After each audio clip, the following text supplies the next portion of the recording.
کی جو معیشت ہے وہ برداشت نہیں کر سکتی. اور اس میں ایک جو خبر آ رہی ہے جس کے اوپر مجھے تحفظات ہیں کہ پہلے تو ڈی جی ایم او کے تحت یہ سارا پورا پروسیس چلا اور بڑا ایکشن پلان دونوں جو فیٹف کے بڑی کامیابی سے امپلیمنٹ کیے گئے. اس میں خبر یہ آ رہی ہے کہ شاید نیکٹا کے ذمے یہ کوارڈینیشن کی اب ذمہ داری لگائی جائے گی. اس میں خاصے میرا خیال ہے شبہات ہیں کیونکہ ایک ایسی بیوروکریٹک یہ باڈی ہے جو آج تک کوئی اس کی کارکردگی سامنے نہیں آئی.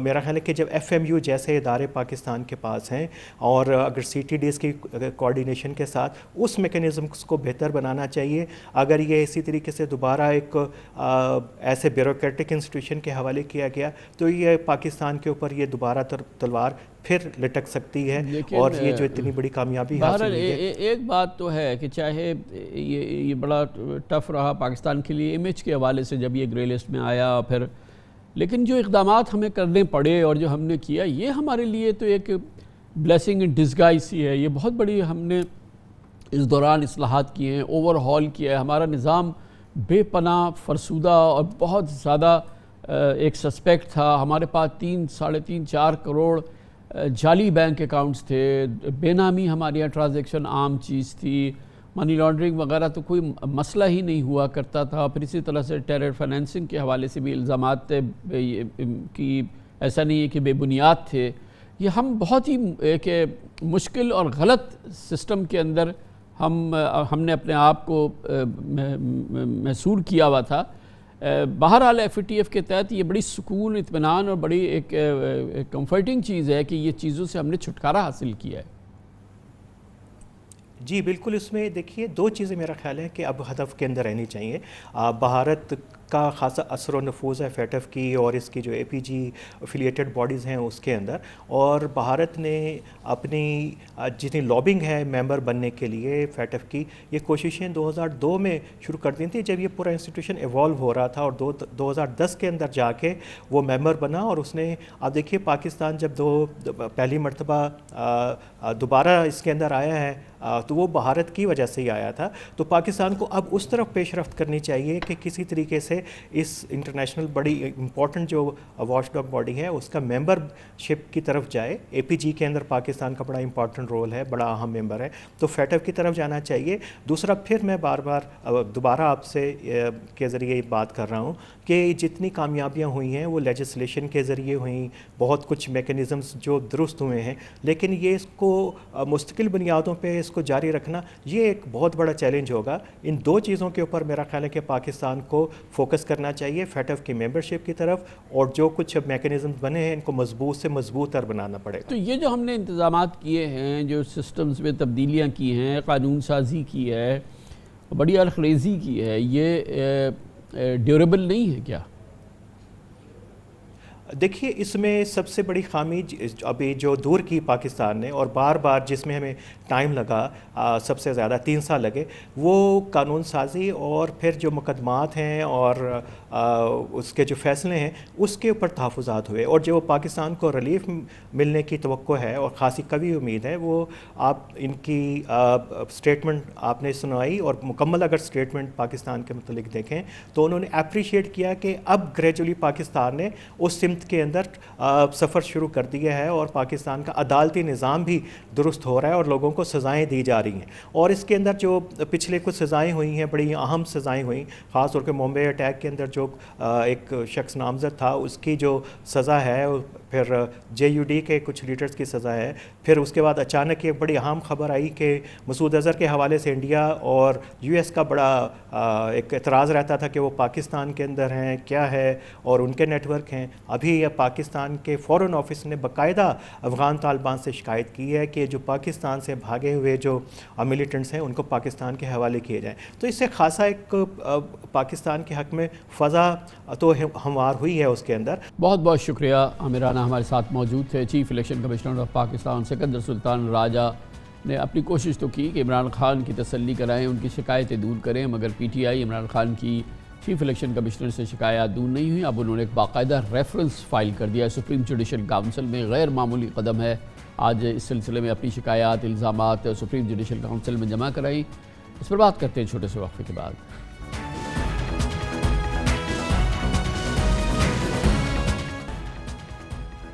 Welcome back. پاکستان تحریک انصاف کی جانب سے آج chief election commissioner Pakistan Sikandar Sultan Raja کے خلاف سپریم جوڈیشل کونسل میں ریفرنس جمع کرایا گیا۔ ریفرنس کے مطابق چیف الیکشن کمشنر جانبدار ہیں اور انہوں نے اپنے حلف اور کمیشن کے قواعد و ضوابط کی خلاف ورزی کی ہے، لہٰذا انہیں اپنے عہدے سے برطرف کیا جائے۔ اتفاق کی بات ہے کہ آج یہ سپریم جوڈیشل کونسل میں پی ٹی آئی کا ریفرنس اس دن جاری ہوا ہے جب الیکشن کمیشن آف پاکستان نے تیسری بار کراچی میں بلدیاتی انتخابات کا انعقاد التوا میں ڈال دیا۔ 20 جولائی سے الیکشن کمیشن آف پاکستان آپ تیسری بار کراچی میں بلدیاتی انتخابات کا التوا کر چکی ہے، اور اس سے پہلے 20 جولائی کو یہ عمل شروع ہوا تھا جب متوقع بارشوں کی وجہ سے کراچی میں انتخابات کا التوا کیا گیا تھا۔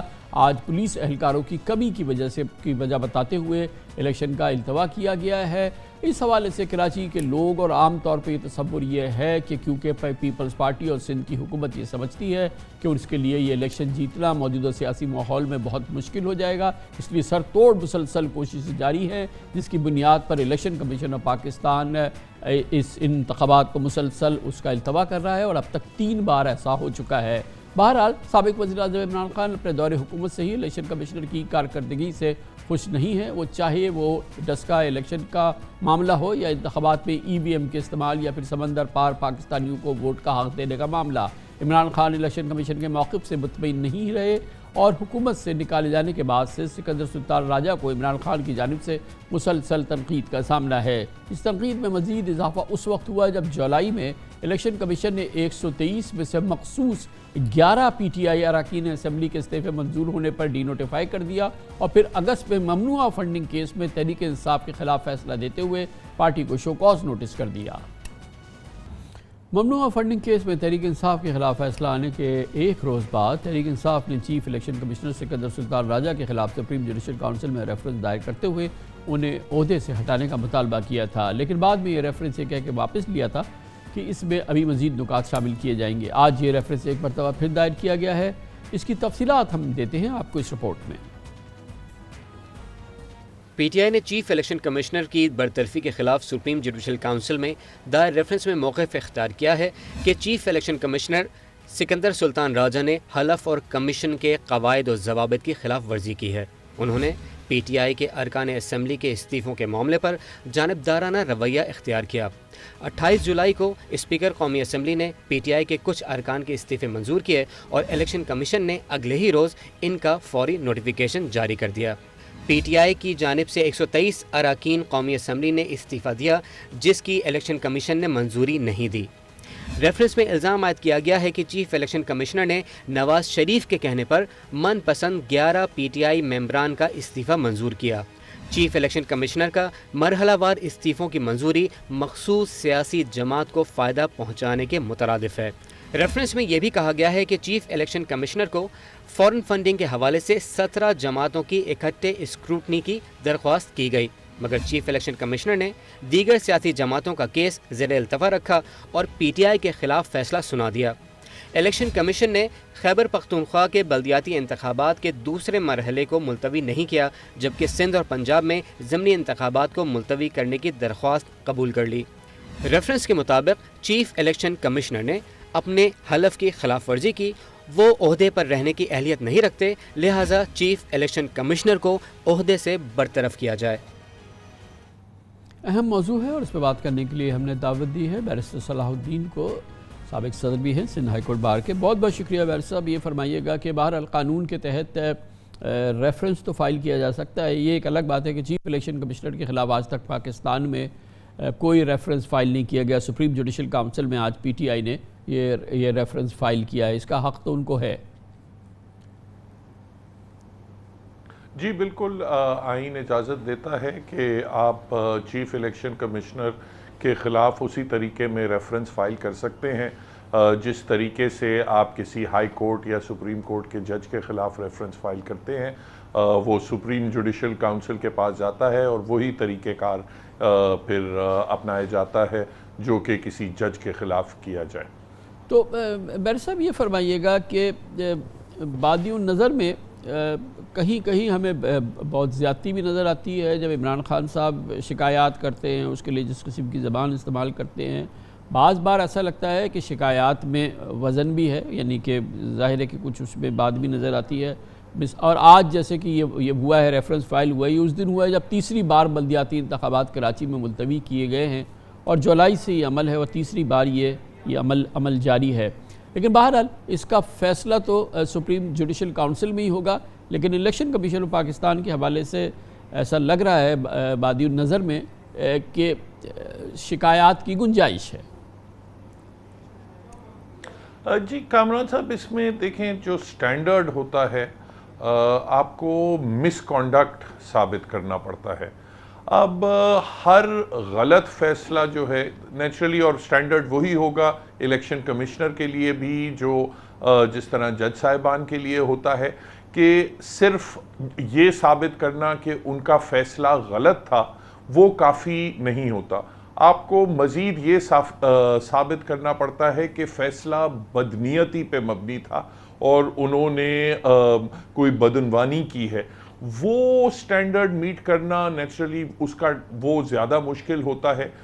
اس چیز پہ ڈیفینیٹلی ڈیفرنٹ رائے دی جا سکتی ہیں، اور ڈیفینیٹلی آج جو لوکل گورنمنٹ کے حوالے سے کراچی کے جو معاملات ہیں، کراچی میں تو خیر وہ فلڈز ورڈز کی بھی اب وہ صورت یا بارشوں وغیرہ کا، پہلے تو اس لیے پوسٹ پونمنٹ تھی کہ بارشوں کا، اب وہ صورتحال نہیں ہے، تو میں نے فرینکلی ابھی تک دیکھا نہیں ہے کہ اس کی کیا جسٹیفیکیشن دی ہے مزید پوسٹ پونمنٹ کی۔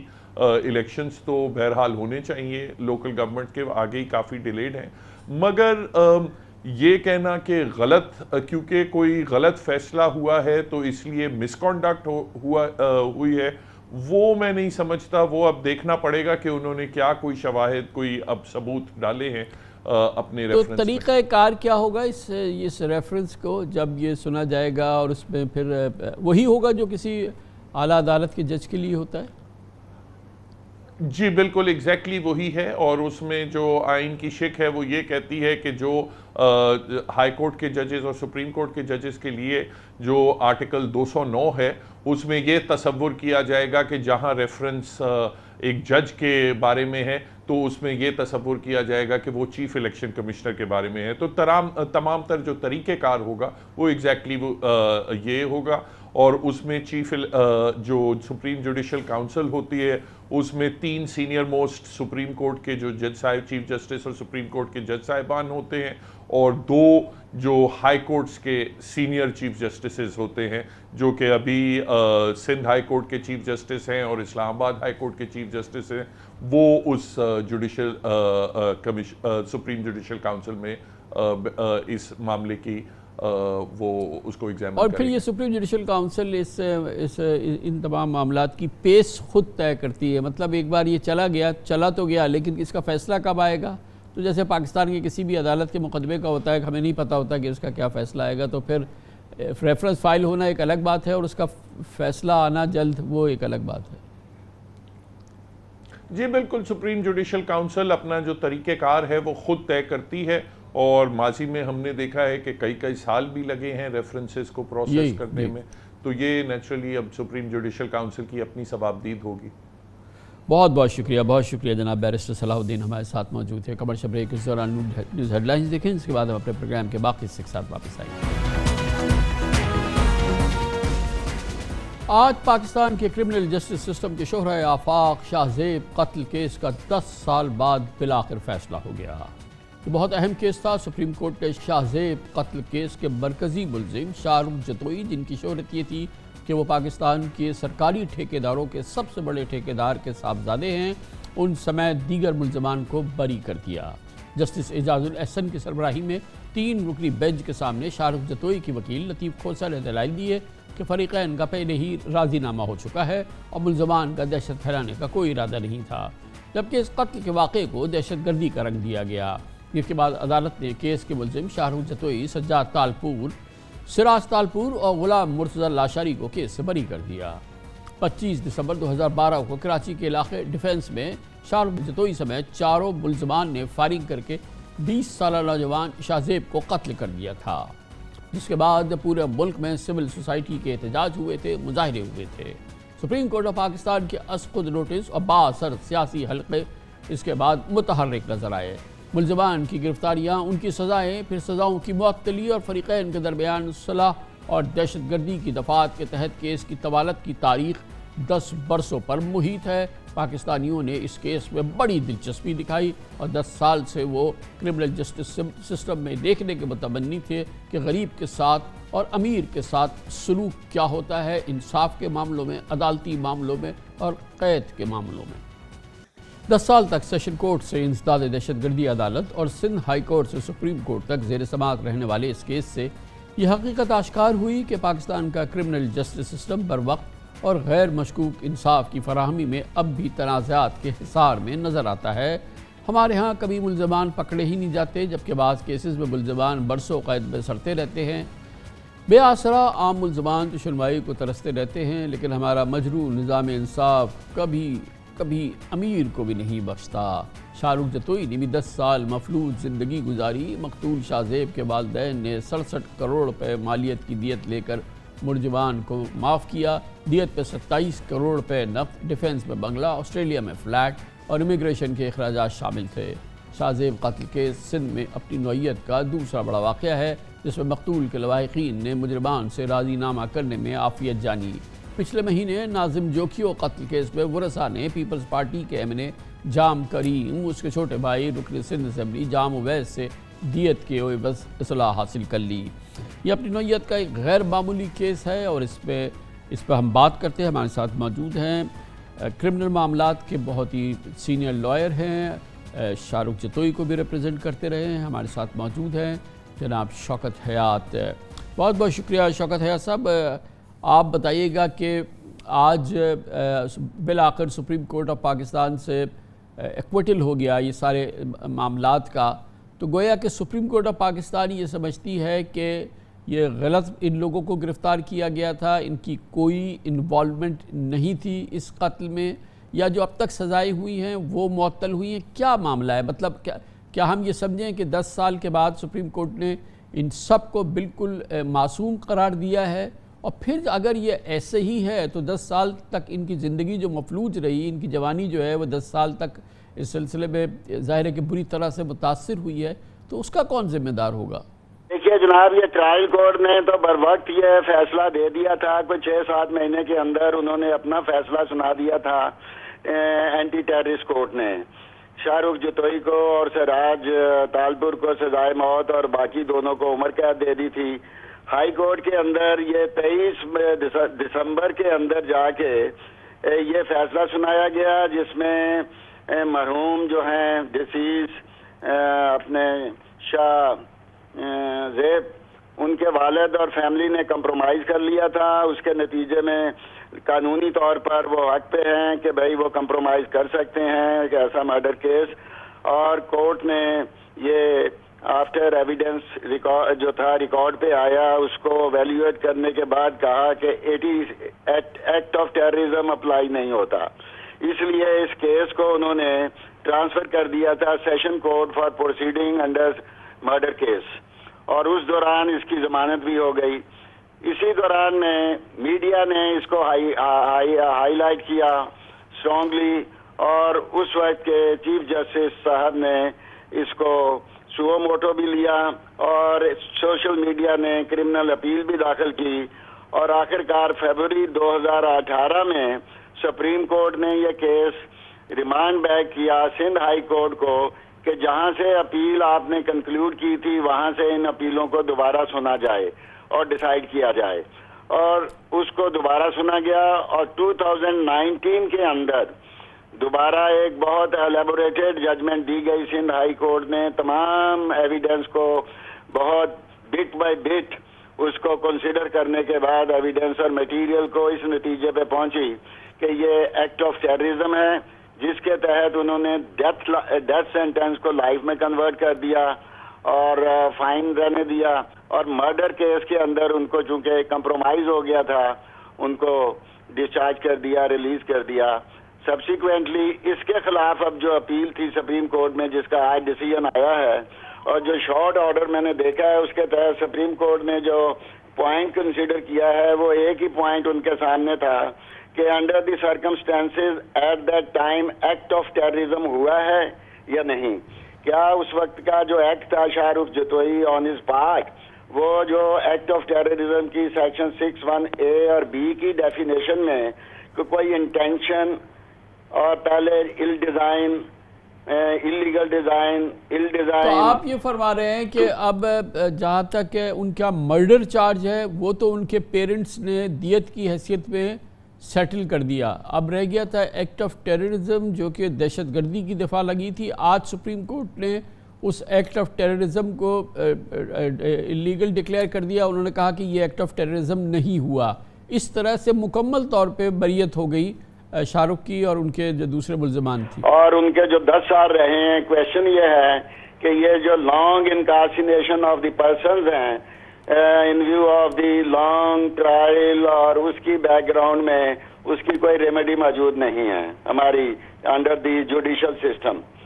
یہ اس کو کنسیڈر کرنا چاہیے جس کے لیے ہم آلویز اسٹریس کرتے ہیں. مگر شوکت حیات صاحب یہ بتائیے گا کہ بالآخر ظاہر ہے کہ اتنی بڑی انہوں نے سیٹلمنٹ کی جو ڈیسیز تھے جو مقتول تھے ان کے پیرنٹس کے ساتھ، اور ایک اتنا بڑا وہ ساری تفصیلات ہم سب کے سامنے ہے.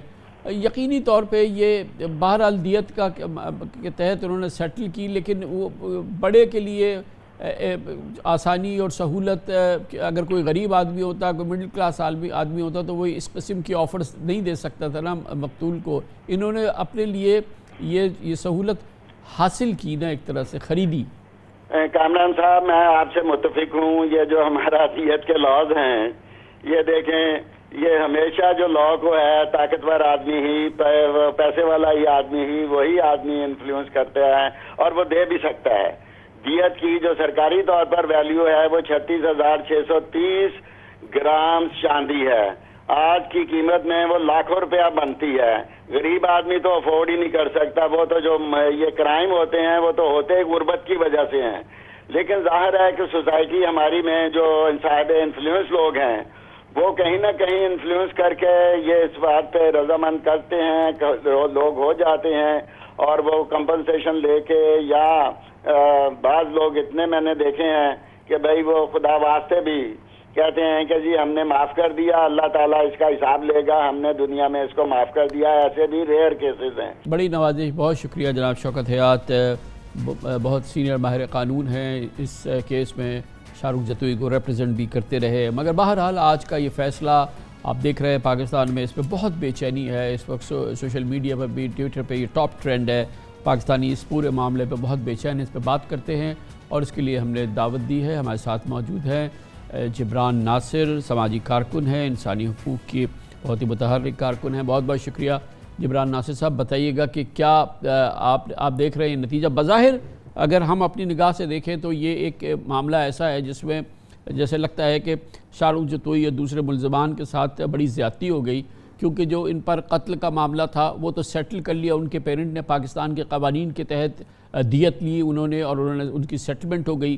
پھر رہ گئی تھی دہشت گردی کی ایک دفعہ، اور وہ آج سپریم کورٹ آف پاکستان نے ختم کر دی. تو یہ پوچھ سکتے ہیں اس کے والدین یا ان کے دوسرے لوگ، تو پھر یہ 10 سال جو ان بچوں کے ضائع ہوئے ہیں یا یہ مجروح ہوئے ہیں یا جو جس کیفیت سے یہ گزرے ہیں، یہ کون اس کا کہاں سے مداوع ہوگا؟ السلام علیکم کامران صاحب، پروگرام میں مدعو کرنے کے لیے شکریہ.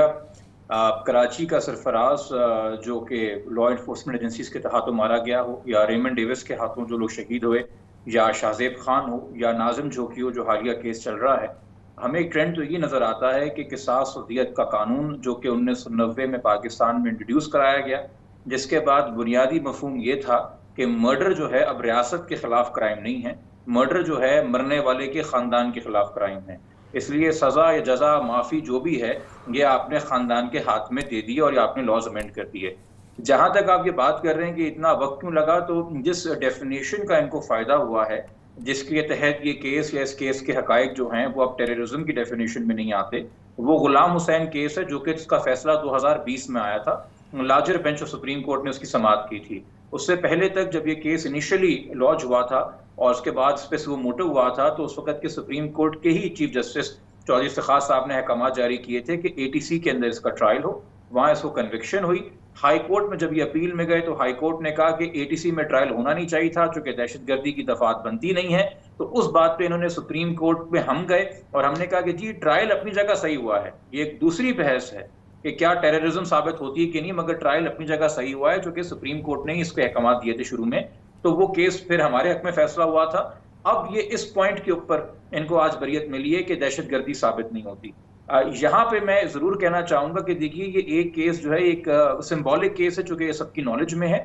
ڈاکٹر طاہر واسطی صاحب ایک اکیڈمک ہیں اسلامک لا کے حوالے سے، انہوں نے ایک رپورٹ شائع کی تھی، دہائی لی تھی 80 کی اور پھر دہائی لی تھی 90 کی، وہ 10 سال جب دیت اور قیاس کے ساتھ قانون پاکستان میں نہیں تھا جس طریقے سے نافذ ہے، اور 90 کی دہائی، اور اس حوالے سے کوریلیٹ کیا تھا کہ یہ جو معافی کا سلسلہ ہوتا ہے اور امیر کے ہاتھ میں آپ نے اختیار دیا ہوا ہے کہ وہ انفلوئنس، ڈر، خوف، زبردستی یا پیسے کے ذریعے اپنے آپ کو معاف کروا سکے، اس سے پاکستان میں مرڈر کے کرائم کی شرح میں اضافہ ہوا۔ اور مزید یہ کہ ایسے کیسز کے اندر بھی ایسا نہیں ہے کہ جی سپریم کورٹ کے پاس کوئی چارہ نہیں ہے، چونکہ والدین معاف کر چکے ہیں اور دہشت گردی اب نئی ڈیفینیشن میں بنتی نہیں ہے تو اس کو بری کر دیا جائے۔ 1996 کے اندر محمد رمضان کیس کافی مشہور کیس ہے، جب اس طرح کا کمپرومائز ہوا تھا اور ڈیتھ پینلٹی کے پر بعد کمپرومائز ہوا تھا تو 302 کے بجائے 311 فساد فی الارض، جب آپ یا تو سابقہ طور پہ بھی کرمنل رہ چکے ہوں، آپ نے پہلے بھی کرائم کیے ہوں، یا آپ کا کرائم اس نیچر کا تھا جس کو ہم دہشت گردی تو نہیں کہہ سکتے مگر اس کا اتنا گروسم وہ ایکٹ تھا کہ اس کو ہم فساد فی الارض کے اندر ڈیفینیشن میں لے کے آتے ہیں اور 14 سال سزا ہوتی ہے۔ سپریم کورٹ کے پاس آج وہ موقع بھی تھا کہ اس پریسیڈنٹ کے تحت گروسم نیچر آف دا ایکٹ کو دیکھ کے وہ سزا دیتے، بٹ محترم جج صاحبان نے بہتر سمجھا کہ بالکل ہی بریت ہو جائے۔ اور یہ دو ایک بڑے شاہکار کیس ہو گئے ہیں، یا ابھی جو ناظم جوکھیوں کا کیس ہوا، یہ جو شاہ زیب کا کیس ہوا، کہ اتنی دولت ہے ان ملزمان کے پاس اور وہ اس قسم کی آفرز کرتے ہیں اس دیت کے تحت کہ پھر ظاہر ہے کہ پیرنٹس یا فیملی اس کے آگے سکم کر جائیں یا بہرحال کوئی بھی وجوہات رہیں، تو یہ ایک ہم جیسے لوگ جو آبزرورز ہیں حیران پریشان رہ جاتے ہیں۔ ابھی یہ ناظم جوکھیوں کا معاملہ، اس کو بھی آپ پرسو کر رہے تھے، ایسے ہی ہوا، اتنی دولت ان کے پاس، وہ اتنی بڑی آفر کر دیتے ہیں، یہ سیاسی طور پہ مضبوط ترین لوگ ہوتے ہیں، ان کا بڑا انفلوئنس ہوتا ہے، جیسے شاہ رخ کا معاملہ ہے، یہ ناظم جوکھیوں کا معاملہ ہے، یہ پیپلز پارٹی کے اراکین پارلیمنٹ ہے۔ جی سر، یہ تو ستن ظریفی یہ ہے، ناظم کا کیس اتنا ٹریجک ہے کہ ایک تو پہلے انہوں نے اپنی طاقت اور سیاسی اصل رسوخ اور پیسہ استعمال کر کے معاف تو کر دیا، مگر غربت جو ہے وہ آپ کو جینے نہیں دیتی۔ اس کے بعد وہ ناظم کے جانے کے بعد جو بھی ان کو کمپنسیشن ملی، اس میں اس کے بھائی، اس کی بیوی کے اندر جو ہے باقاعدہ ریسنٹلی ایک وائلنٹ انسیڈنٹ ہوا، ناظم کے بھائیوں نے اس کی بیوہ کے اوپر تشدد کیا، وہ پولیس گئی درخواست لے کے مگر اس کا کوئی پرسان حال پوچھنے والا نہیں تھا۔ تو یہ تو آپ کے لیے یہ نہیں کہ آپ نے کمپنسیشن لے لی، اور ہم بڑی بری نظر سے دیکھتے ہیں ان لوگوں کو جو کمپرومائز کر لیتے ہیں۔ ہم بھول جاتے ہیں کہ ہمارا سسٹم کیسے ایکسپلائٹیشن کے لیے اور امیر کے اور طاقتور کے حق میں ہے، اور ہم غریب کو دھتکارتے ہیں کہ تم نے اپنے خون کا سودا کر دیا، چونکہ دیکھیے 24 گھنٹے ہمیں تو نہیں پتا نا کہ سامنے والے کو کون پیچھا کر رہا ہے، کون فون کر رہا ہے، کون رابطے کر رہا ہے، کون ہراساں کر رہا ہے۔ اور مزید یہ کہ دیکھیے کیا اس قانون کے اندر کوئی ترامیم متوقع ہے؟ کیا جو اسلام کی اصل روح ہے کہ یہ اس لیے قانون آیا تھا کہ قبیلوں کے درمیان جنگ نہ ہو، لوگ برابر کی میز کے اوپر بیٹھ کے فیصلے کریں اور یقین ہو کہ جی اگر میں معاف نہیں کروں گا تو تمہیں سزا ہوگی، چونکہ یہاں پہ اگر آپ معاف نہ کریں پھر بھی معاملہ ڈیلے کرنے کے لیے، انویسٹیگیشن خراب کرنے کے لیے، گواہوں کو ڈرانے دھمکانے کے لیے یا تاخیر کا شکار کرنے کے لیے عدالتوں میں کیسز کو بڑے حربے پاکستان کے اندر ہوتے ہیں۔ ہم اگر منوا نہیں سکتے تو ہم تھکا کے منوا لیتے ہیں لوگوں کو، اگر ہم ڈرا کے نہیں منوا سکتے۔ بہت بہت شکریہ جناب جبران ناصر ہمارے ساتھ موجود تھے۔ کمرشل بریک، اس کے بعد ذکر کریں گے کراچی میں بلدیاتی انتخابات۔ ایسا لگتا ہے پیپلز پارٹی نے تہیہ کیا ہے، نہیں ہونے دیں گے۔ آج تیسری بار یہ ملتوی ہو گئے اور اس کے لیے الیکشن کمیشن آف پاکستان نے پیپلز پارٹی کی سن لی۔ پیپلز پارٹی کی حکومت ہے سندھ میں، وفاق میں ان کی دوست حکومت ہے، وہاں وفاقی وزارت داخلہ نے آج الیکشن کمیشن کو خط لکھ دیا کہ کراچی میں سیکیورٹی دستیاب نہیں ہوگی، اور اس کی بنیاد پہ کراچی کا حق کہ اسے اپنے منتخب نمائندے ملے، اپنی منتخب حکومت ملے، ایک بار پھر وہ حاصل نہیں کر سکے۔ اس کی بات کرتے ہیں چھوٹے سے وقفے کے بعد۔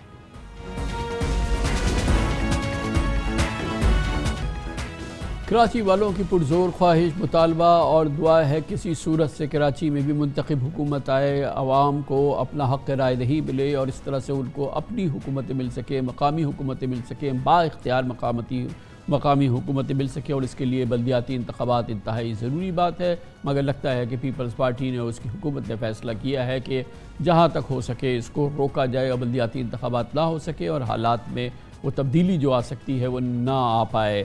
الیکشن کمیشن پاکستان نے آج 3 ماہ کے دوران تیسری بار اسی پس منظر میں لوکل باڈیز الیکشن ملتوی کر دیے یہاں پر، اور اس سے قبل ممکنہ بارشوں کی وجہ سے 20 جولائی کو اور اربن فلڈ کی وجہ سے 28 اگست کو بھی بلدیاتی انتخابات سندھ حکومت کی درخواست پر ملتوی ہوئے تھے۔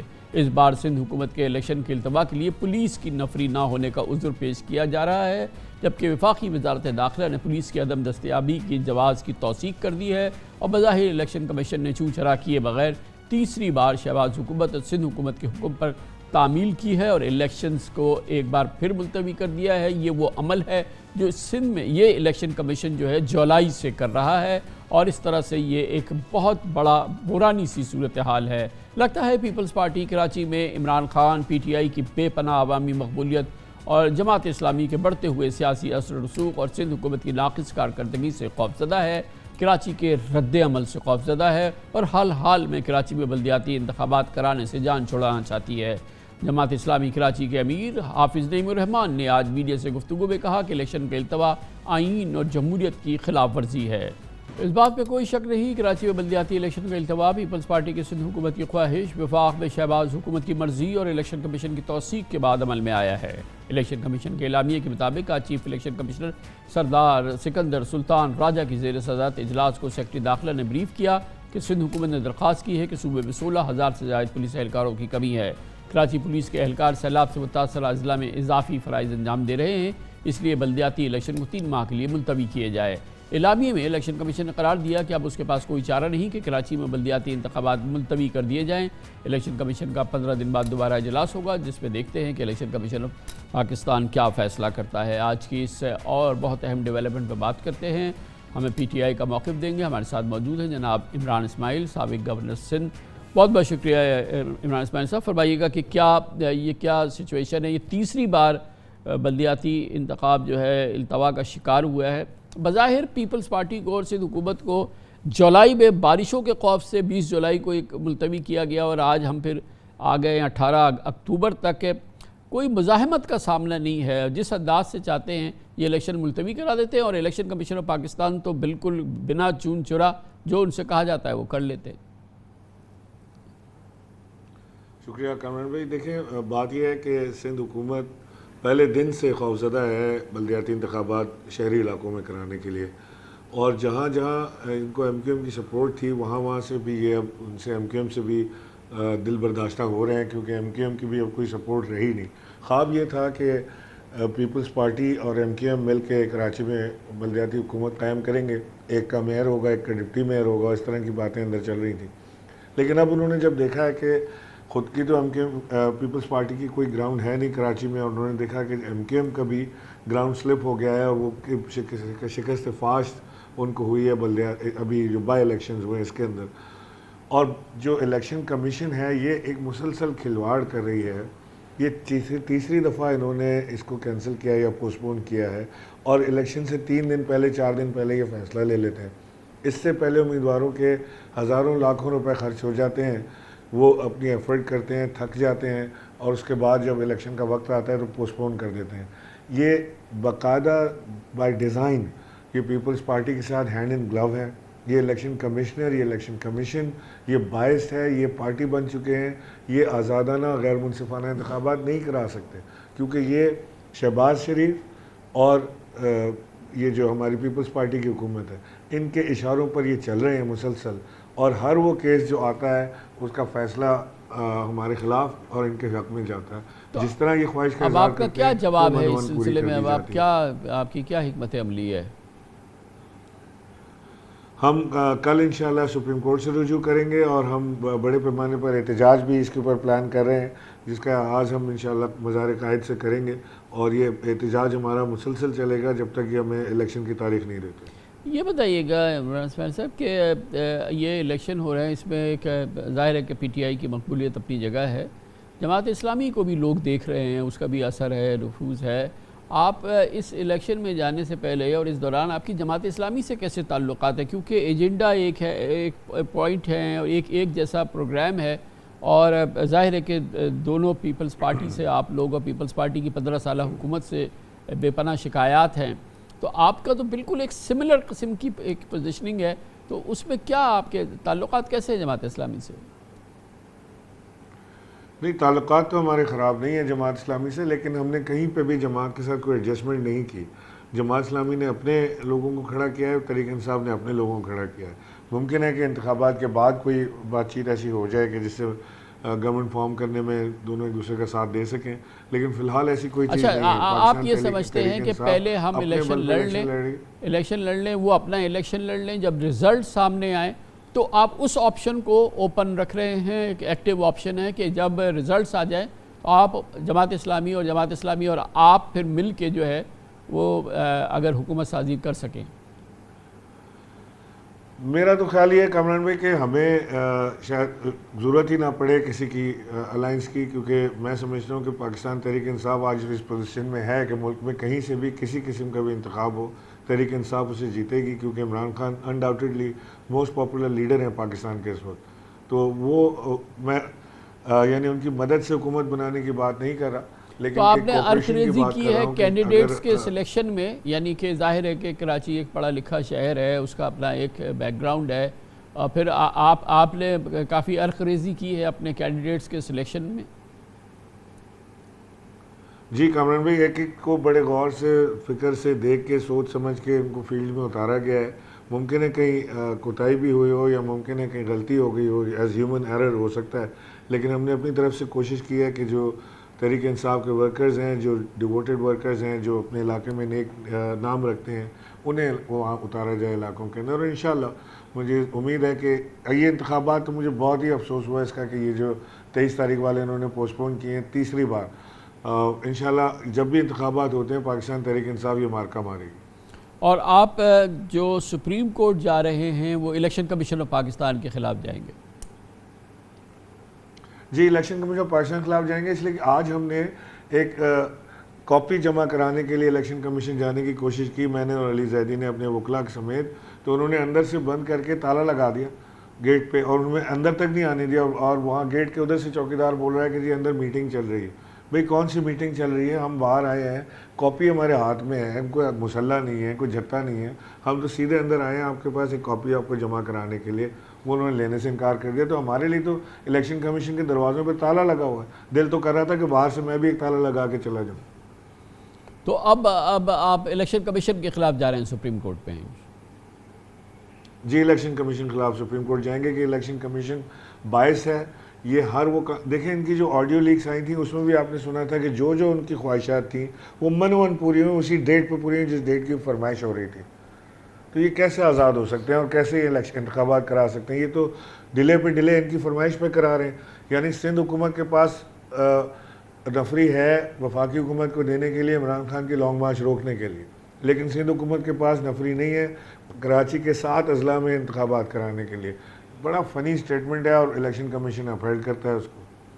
بہت شکریہ جناب عمران اسماعیل ہمارے ساتھ موجود تھے۔ تیسری بار بلدیاتی انتخابات الیکشن کمیشن پاکستان نے کراچی میں ملتوی کر دیے ہیں، اور یہ عمل جولائی سے چل رہا ہے، جب متوقع بارشوں کی بنیاد پر جو 20 جولائی کو ہونے والے بلدیاتی انتخابات ملتوی کر دیے گئے تھے، اور اس کے بعد سے اب یہ سیلاب کا عمل شروع ہو گیا ہے۔ آج سیکیورٹی اویلیبل نہیں ہے، اس کا عمل شروع ہو گیا ہے۔ تمام سیاسی تجزیہ کار کہتے ہیں کہ دراصل متوقع نتائج جو ہیں وہ پیپلز پارٹی اور سندھ حکومت کے لیے ناقابل برداشت ہوں گے، اس لیے ہر ممکن کوشش کی جا رہی ہے کہ جب تک التوا کا شکار کر سکیں بلدیاتی انتخابات کو، تو ان کو التوا میں ڈال دیا جائے۔ کمرشل بریک کو اس کے بعد ذکر کریں گے۔ پاکستان کا حالیہ سیلابوں میں عالمی ادارے کہتے ہیں تقریباً $32 ارب کا ڈائریکٹلی اور انڈائریکٹلی نقصان ہوا ہے۔ عالمی اداروں کی اس رپورٹ پر دنیا کا رد عمل کیا ہے، اور کیا واقعی دنیا پاکستان کی طرف دیکھ رہی ہے؟ ڈونرز کانفرنس وغیرہ ہو رہی ہے، لیکن پاکستان کو مطلوبہ رد عمل حاصل نہیں ہو رہا، یہ بہت تشویش کی بات ہے۔ اس کی تفصیل آپ کو دکھاتے ہیں ایک چھوٹے سے وقفے کے بعد۔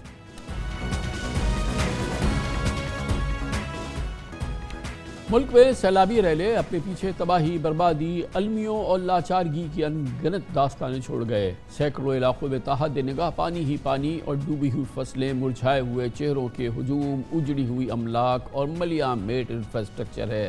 اقوام متحدہ، یورپی یونین اور ورلڈ بینک اور ایشین ڈیولپمنٹ بینک نے سیلاب سے نقصانات کا تخمینہ جاری کر دیا ہے، جس کے مطابق سیلاب نے پاکستانی معیشت کو $32 ارب کا نقصان پہنچایا۔ ورلڈ بینک کی تازہ ترین رپورٹ کے مطابق پاکستان میں حالیہ سیلاب 2010 کے سپر فلڈ کے نقصانات سے 3 گنا زیادہ ہے۔ 32 ارب ڈالر کے نقصانات میں 19 ارب ڈالر املاک کو پہنچنا ہے براہ راست، جبکہ 13 ارب ڈالر کے نقصانات بالواسطہ طور پر ہیں۔ سیلاب کے نقصانات کا ابتدائی تخمینہ وزیر منصوبہ بندی احسن اقبال نے کل قومی اسمبلی میں پیش کیا، جس میں انہوں نے ورلڈ بینک کی اس رپورٹ کا حوالہ بھی دیا۔ جیسا کہ احسن اقبال صاحب کہہ رہے تھے، اطلاعات کے مطابق آئندہ ماہ امریکہ میں پاکستان میں سیلاب متاثرین کی امداد کے لیے ڈونرز کانفرنس کا انعقاد ہوگا۔ ڈونرز کانفرنس میں شرکت کے لیے وزیر خزانہ اسحاق ڈار امریکہ میں ہوں گے۔ عالمی اداروں نے پاکستان کو سیلاب سے 32 ارب ڈالر کے نقصانات کا تخمینہ تو لگا دیا ہے، لیکن انٹرنیشنل سپورٹ کی رفتار بہت سست ہے۔ تاہم وزیر خزانہ اسحاق ڈار اور عالمی امداد کے حوالے سے بہت پر امید ہیں۔ یاد رہے کہ 2010 کے سپر فلڈ کے موقع پر اقوام متحدہ نے پاکستان کے لیے 9 ارب 70 کروڑ ڈالر کی امداد کی اپیل کی تھی، لیکن عالمی برادری نے پاکستان کی 3 ارب ڈالر کی امداد کی تھی، جس میں 1 ارب ڈالر سے زائد امداد امریکہ اور جاپان کی تھی۔ پچھلے سیلاب میں سعودی عرب، چین اور ایران نے بھی دل کھول کے پاکستان کی مدد کی تھی، لیکن اس بار ان دوست ممالک نے سامان پہنچانے پہ اکتفا کیا ہے اور اس وقت بہرحال پاکستان کی بے پناہ ضرورت ہے، بے پناہ نقصان ہے۔ جیسے کہ آپ نے سنا، عالمی ادارے کہتے ہیں کہ 32 ارب ڈالر کا نقصان ہو چکا ہے۔ پاکستان کی امیدیں، ضرورت، عالمی برادری اس سلسلے میں کیا کر رہی ہے، کیا نہیں کر رہی، اور کیا روشن امکانات ہیں پاکستان کے میں جو بحالی کا عمل شروع ہونے والا ہے، ان تمام موضوعات پہ بات کریں گے۔ کیا ہو رہا ہے وزارت خزانہ میں، دوسرے پاکستان کے منسلکہ ڈپارٹمنٹس میں، ہمیں بتائیں گے ڈاکٹر خاقان نجیب ہمارے ساتھ ہیں، فارمر ایڈوائزر رہے ہیں منسٹری آف فائنانس کے۔ ڈاکٹر صاحب بتائیے گا کہ کیا ظاہر ہے کہ خود اس وقت سارے ملٹی لیٹرل ایجنسیز کہہ رہی ہیں کہ پاکستان کا تقریباً لگ بھگ 32 بلین ڈالر کا نقصان ہے، جو کہ پاکستان کی اکانومی تو کسی صورت میں اس کو سہ نہیں سکتی، سسٹین نہیں کر سکتی۔ اب تک کا آؤٹ لک کیا ہے؟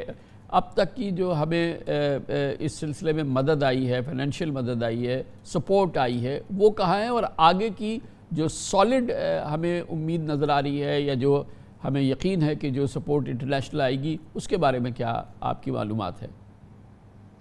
بسم اللہ الرحمن الرحیم۔ کامران صاحب آلویز گریٹفل فار انوائٹنگ۔ دیکھیں، ایک تو ہمیں جب بھی اس وقت آپریٹ کرنا ہے تو ہمیں دنیا کو دیکھنا ہے کہ دنیا کہاں کھڑی ہے۔ اسٹیگفلیشن، ہائی پرائسز اور conflict, this is the world. تو ہم جب ورلڈ کو اپروچ کریں تو ہمیں یہ دیکھنا ہے کہ this is where the world stands. Number 2، ہم خود ایک بیلنس آف پیمنٹس چیلنج میں تھے، اور اس چیلنج میں یہ فلڈز آئے جنہوں نے ہمیں ہٹ کیا۔ اور تیسری چیز جو ہے جو ہمیں یاد رکھنی ہے وہ کہ ہم ایک پولیٹیکل انسرٹنٹی میں ایگزسٹ کر رہے ہیں۔ اب اس سب کے باوجود اس وقت جو ہمارے پاس آئی تھنک اشورڈ چیزیں ہیں جو تھوڑا کمفرٹ دیں گی، وہ یہ ہے کہ ایک 1.5 ارب ڈالر ایشین ڈیولپمنٹ بینک کا 25 اکتوبر کو بورڈ میں جائے گا۔ یہ ایک بریس فیسلٹی کہلاتی ہے، 7 سال کی فیسلٹی ہے یہ، اور hopefully by the end of October اور early November we should have this money. اسی سے ایک پیسے ٹائیڈ ہیں AIIB کے، جو ایشین انفراسٹرکچر بینک ہے، جو کہ ایک نیا بینک بنا ہے، اور وہ $500 ملین ہیں۔ تو these two monies should be with us. جو دوسری ری پرپزنگ ہے وہ $2 بلین کی اس وقت ورلڈ بینک کی کمٹمنٹ ہے کہ وہ ری پرپز کر دے گا منیز کو to fall for the floods, جس کے لیے ہمیں پروجیکٹس رکھنے ہیں آفٹر دی کریڈیبل DNA جو کہ اب سامنے آ رہا ہے، اور ان پروجیکٹس کو ہمیں تیزی سے لے کر آگے چلنا ہے تاکہ ہم یہ پیسے یوٹیلائز کر سکیں۔ اسی فلڈ سے ہم نے یہ دیکھا ہے کہ جو ایگریکلچر ہے وہ آپ کا نیگیٹو میں چلا جائے گا۔ آپ کی اوور آل گروتھ کا تخمینہ جو کہ ہم شروع میں 5% لے کر چلے تھے اور IMF نے 3.5% رکھا تھا، اب کہیں 1 سے 2% کے قریب آ جائے گا۔ یہ ایک بہت بڑا بلو ہے جو کہ شامل ہے جو ہمارے ڈائریکٹ لاسز 19 ارب ڈالر کے آپ نے سامنے رکھے ہیں۔ ایگریکلچر کے لاس کی وجہ سے ایک اور پرابلم آپ کو یہ آئے گی کہ آپ کو کاٹن تقریباً 1.5 ارب ڈالر کی ایکسٹرا امپورٹ کرنی پڑے گی، اور پلس جو اسٹیگفلیشن کا ذکر کیا اس کی وجہ سے ہمارے ایکسپورٹس ہٹ ہوں گے۔ سو ہمیں بیلنس آف پیمنٹس کا چیلنج جو ہے وہ بڑھ جائے گا، سو ہمارا کرنٹ اکاؤنٹ کا خسارہ بڑھ جائے گا، اور اس کے لیے ہمیں اب IMF سے نہ صرف اپنا جو کرنٹ لون ہے وہ انشور کرنا ہے، بلکہ کچھ فیسلٹیز فلڈ کی ان کے پاس اب اویلیبل ہیں، ہمیں ان کو بھی یوٹیلائز کرنا ہے۔